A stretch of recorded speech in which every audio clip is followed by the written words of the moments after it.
guys! Welcome to my vlog again.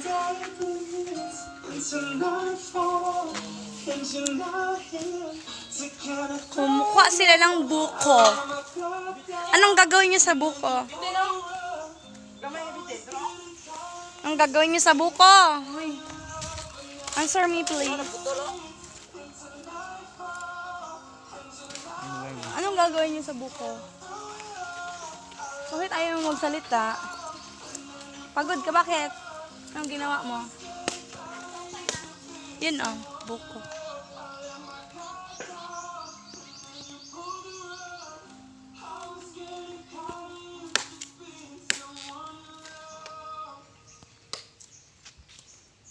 Stress ka? Bakit?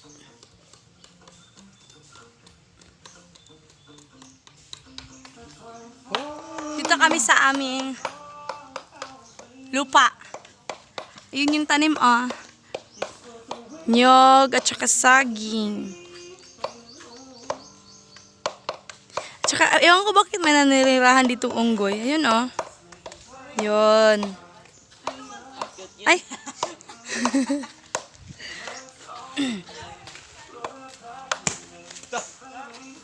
Yun, nahulog na. Ewan ko kung buko na ba yan? O nyog na. Tama ba? Buko nyog. Ay, basta yung buko sa amin. Ewan ko kung sa inyo. Butong ba? Butong. Ganun. Tinitestingan pa.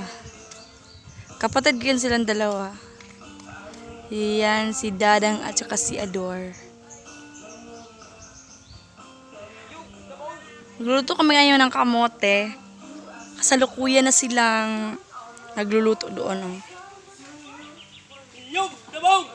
Puntahan natin.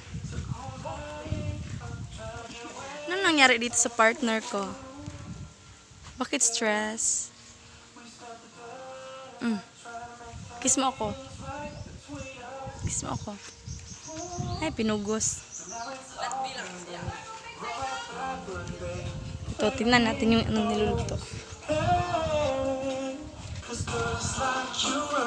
Kamote!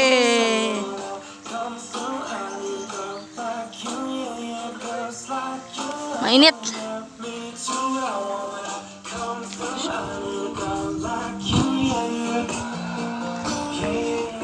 Ito.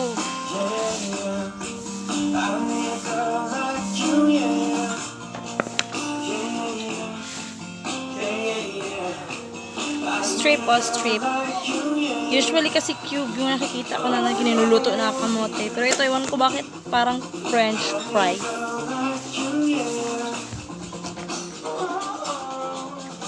May problema talaga itong isa. Ano kaya?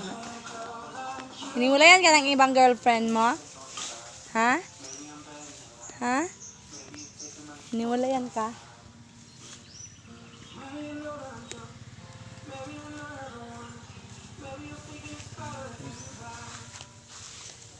Huwag mo akong sabihin ng ganyan. Nagbablog ako.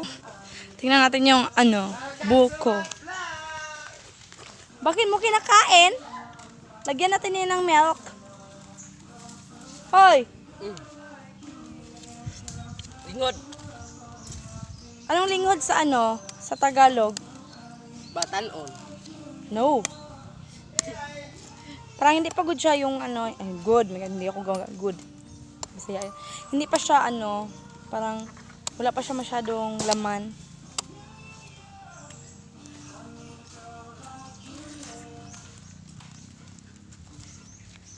Yun.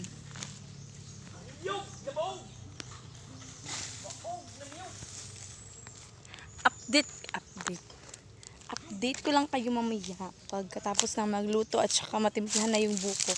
Bye! Balik ako mamaya.